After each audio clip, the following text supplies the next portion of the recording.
How did college rankings originally start? Imagine trying to figure out which college is the best without the internet or social media. Long ago, people needed a way to compare schools, so they started creating lists and categories. Back in the late 1800s and early 1900s, educators and government officials began sorting colleges into different groups. They didn't call it rankings back then, but more like classifications. These early efforts aimed to understand what made some schools stand out more than others. In the 1870s, the U.S. Bureau of Education started grouping colleges into classes based on size, funding, and programs.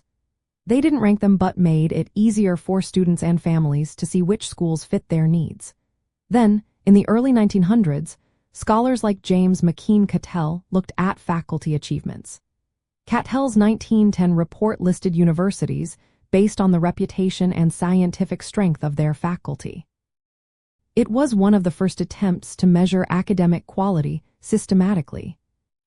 At the same time, Edwin Slauson created detailed profiles of American colleges, highlighting the leading institutions.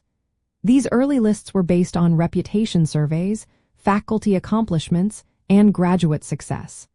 They weren't perfect but helped people see which schools were considered top in their fields. In the 1960s, methods improved even more. Alan Carter's 1966 report introduced more structured ways to evaluate graduate education across different disciplines. It gathered expert opinions and used data to compare schools more fairly. This made the idea of ranking colleges more popular and accepted. Understanding how these early efforts started helps explain why today's college lists focus on faculty reputation, research output, and how well students do after graduation.